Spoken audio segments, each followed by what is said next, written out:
नमस्ते गाइस, और आज की फाइट वीडियो में सबसे पहले बात करते हैं लाइटवेट चैंपियन इस्लाम महाचेव ने क्या कहा अरमान सरूकिन के बारे में। तो जैसे कि हम सबको पता है कि इस्लाम और डस्टिन की फाइट होने वाली है UFC 302 में, जहां पर सबसे पहले इस फाइट का ऑफर अरमान सरूकिन को मिला था, बट क्योंकि UFC 300 और 302 के बीच में ज्यादा टाइम नहीं है, इसीलिए अरमान सरूकिन ने ये फाइट का ऑफर रिजेक्ट कर दिया था। तो अब रिसेंटली इसके बारे में जब इस्लाम महाचेव से पूछा गया तो इस्लाम महाचेव का ये कहना था कि वो सरप्राइज नहीं हुआ कि अरमान सरूकिन ने पुल आउट कर लिया है, क्योंकि पहले भी अरमान सरूकिन 2-3 बार फाइट से पुल आउट कर चुका है। तो इस्लाम महाचेव का ये कहना था कि अरमान सरूकिन अपनी पूरी लाइफ ये बोलते रहता है कि उसे रीमैच फाइट चाहिए, बट रियलिटी में यूएफसी ने उसे 3 या फिर 4 बार ये रीमैच करने के लिए फाइट ऑफर की, बट अरमान सरूकिन ने हर बार फाइट करने से मना कर दिया। वो ये चीज को जान चुका था कि अगर अरमान सरूकिन चार्ल्स ओलिवेरा को बीट कर देता है तो यूएफसी उसे फाइट को ऑफर करेगी और अरमान सरूकिन इस फाइट को नहीं लेगा। तो वो ऑलरेडी इस चीज को जानता था, इसीलिए जब उसे ये पता लगा कि अरमान सरूकिन ने फाइट करने से रिजेक्ट कर दिया है तो वो सरप्राइज नहीं हुआ।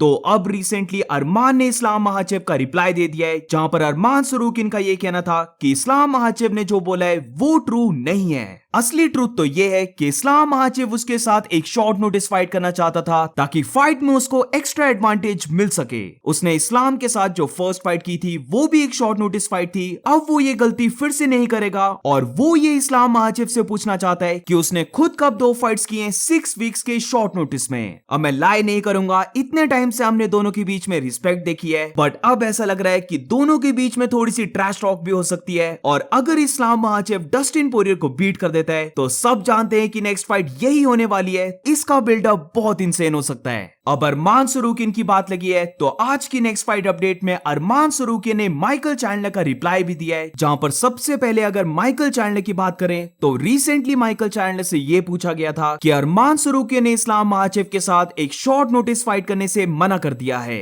तो बेसिकली माइकल चैंडलर ने यहां पर अरमान सरूकिन को क्रिटिसाइज किया है, जहां पर माइकल चैंडलर ये बिलीव करता है कि ये मैटर नहीं करता कि ये शॉर्ट नोटिस फाइट थी, क्योंकि अरमान सरूकिन को एक बहुत बड़ी अपॉर्चुनिटी मिली थी और उसे चाहिए था कि वो फाइट को एक्सेप्ट कर ले। अगर वो अरमान सरूकिन की जगह होता तो वो डेफिनेटली इस फाइट को एक्सेप्ट कर लेता। Fight the winner. Armin just went out there, beat Oliveira. Obviously, he sounds like he's going to be #1 contender next. I also don't understand why he didn't take that fight. I would have taken it. Even though it's a short turnaround. Man, you don't get this sport moves fast. Yeah. अब इस चीज का reply अरमान सरूकिन ने दिया है, जहां पर अरमान सरूकिन का ये कहना है कि माइकल चैंडलर ने कॉनर के साथ फाइट करने के लिए अपने 2 सालों को वेस्ट क्यों कर दिया। वो दोनों सेम लेवल पे नहीं है, जहां पर वो चाहता है एक चैंपियन बनना, वेयरएस माइकल चैंडलर चाहता है एक बिग मनी फाइट। अब इसके बाद माइकल चैंडलर को ट्रोल करते हुए अरमान सरूकिन ने यह कहा कि इन 2 सालों में वो 4 एक्साइटिंग फाइट्स कर लेता, जहां पर वो चारों फाइट्स को लूज करता। अब माइकल चैंडलर की बात लगी है तो आज की नेक्स्ट फाइट अपडेट में बात करते हैं कि माइकल चैंडलर ने क्या कहा कॉनर मैग्रेगर के बारे में। तो माइकल चैंडलर बिलीव करता है कि वो कॉनर से ज्यादा बेटर फाइटर है, जहां पर उसे ऐसा लगता है कि due to inactivity Conor McGregor अब वो पुराना कॉनर नहीं रहा। वो ज्यादा बेटर फाइटर है, वो ज्यादा टफर फाइटर है और वो इवन इस फाइट को कॉनर से ज्यादा डिजर्व करता है विन करना। बेसिकली इसके बाद माइकल चैंडलर ने यह कहा कि उसके पास ज्यादा पावर है कॉनर से, और जब उनकी फाइट में वो कॉनर को बीट करने लगेगा तब जाकर कॉनर को रियलाइज होगा कि अब उसकी टाइमिंग और मूवमेंट होगी वो पुरानी वाली नहीं रही। उसे बहुत ज्यादा प्रॉब्लम होगी अपने शॉट्स को पिक करने की, और जब वो कॉनर के ऊपर बिग पंचेस को लैंड करेगा तो तब जाकर कॉनर अपने ऊपर सेकंड गेस करने लग पड़ेगा। वो कॉनर को पिक करने वाला है, वो कॉनर को स्लैम करने वाला है, और अगर वो चाहे तो वो कॉनर को चोक आउट भी कर सकता है।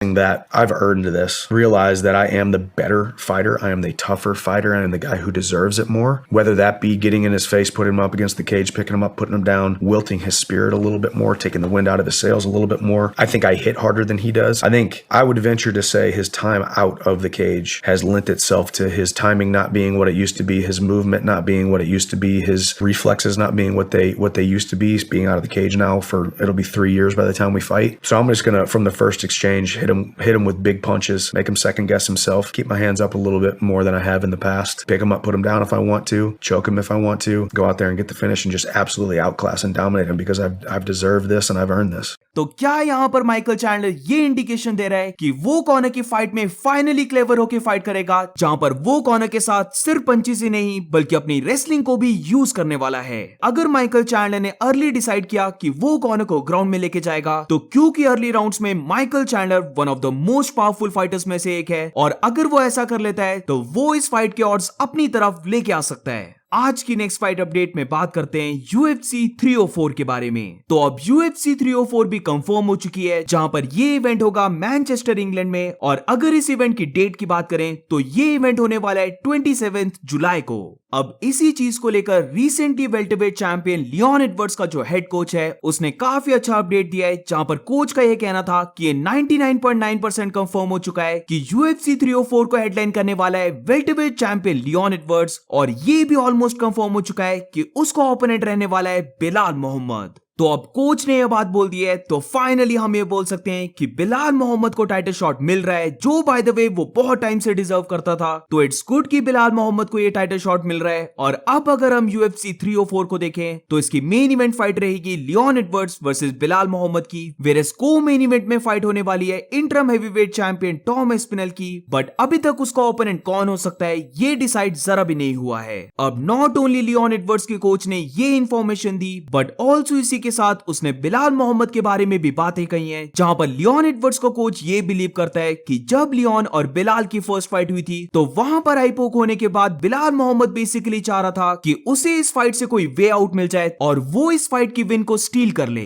अगर उनकी फाइट में आई पोक नहीं हुआ होता तो वो बिलीव करता है कि लियोन एडवर्ड्स ने बिलाल मोहम्मद को फिनिश कर देना था। अब बेसिकली लियोन एडवर्ड्स के कोच का ये कहना है कि आई पोक होने के बाद बिलाल मोहम्मद थोड़ी सी ज्यादा एक्टिंग कर रहा था ताकि रेफरी लियोन एडवर्ड्स को डिस्क्वालीफाई कर दे और उसे ये विन मिल जाए। जब आई पोक हुआ तो बिलाल मोहम्मद बेसिकली रोने लग पड़ा था, वो स्क्रीम भी कर रहा था कि उसकी आई बहुत ज्यादा हर्ट हो रही है। बट यहाँ पर फनी चीज ये कि फाइट ओवर होने के बाद बिलाल मोहम्मद की आई पर जरा भी डैमेज नहीं था और इवन बिलाल मोहम्मद को हॉस्पिटल भी नहीं लेके गए। तो इस चीज का बिलाल मोहम्मद ने भी रिप्लाई दिया है, जहां पर उसका ये कहना था कि लियोन के कोच को ये चीज याद रखनी होगी, क्योंकि जब उनकी फाइट होगी और 4 राउंड्स तक जब वो लियोन एडवर्ड्स को स्लैप करेगा तो लियोन एडवर्ड्स मोटिवेशनल टॉक्स के लिए फिर से उसे ही देखने वाला है। आज की नेक्स्ट फाइट अपडेट में बात करते हैं इयन मचाडो गैरी के बारे में। तो इयन गैरी बहुत ज्यादा चाहता है कि वो कोबी कविंटन के साथ फाइट करे UFC 303 में, जहां पर कॉनर और माइकल चैंडलर हेडलाइन कर रहे हैं, और वो यहां पर चाहता है कि वो इस कार्ड के को मेन इवेंट में फाइट करे। इसी को लेकर इयन गैरी ने कोबी कविंटन को मैसेज भी किया कि कोबी का फुट कंप्लीटली फाइन हो चुका है, जहां पर उसे कावर्ड नहीं बनना चाहिए और फाइट को एक्सेप्ट कर लेना चाहिए। कोबी कविंटन ने इतनी ज्यादा ट्रैश टॉक की है कि अब टाइम आ चुका है इस ट्रैश टॉक को बैक करने का। It's Tuesday, the 23rd of April. It's 2:30. Everybody knows when my next fight is. Everybody knows what it is. There's no secret. All I'm waiting on, all we need is Kobe to sign the fucking contract and say yes. Let's go, Kobe. Can't talk all that shit and not back it up.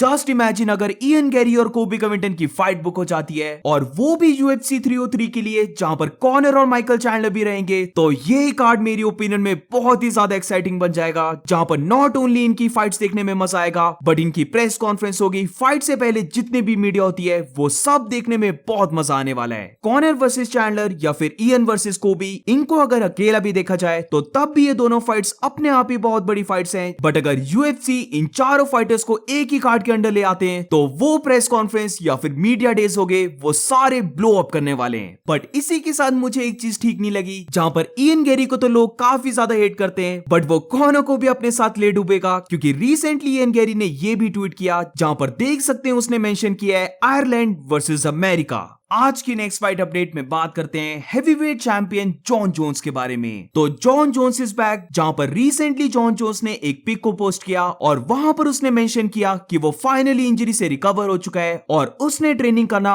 अब start कर दिया है। अब training करना start कर दिया है तो इसका मतलब ये कि 1 या फिर 2 मंथ्स तक जॉन जोन्स एक नॉर्मल ट्रेनिंग करेगा, और उसी के बाद हम कुछ एक्सपेक्ट कर सकते हैं कि UFC जॉन जोन्स और स्टीपे को लेकर कुछ अपडेट दे, जिसके बाद दोनों फाइटर्स ट्रेनिंग कैंप करना स्टार्ट कर दें और फाइनली हमें इनको लेकर कोई फाइट डेट मिल जाए। So that's it for today guys. आज की फाइट वीडियो में बस इतना ही। अगर तुम्हें वीडियो अच्छी लगी हो तो please make sure to like subscribe. मिलते हैं नेक्स्ट वीडियो में।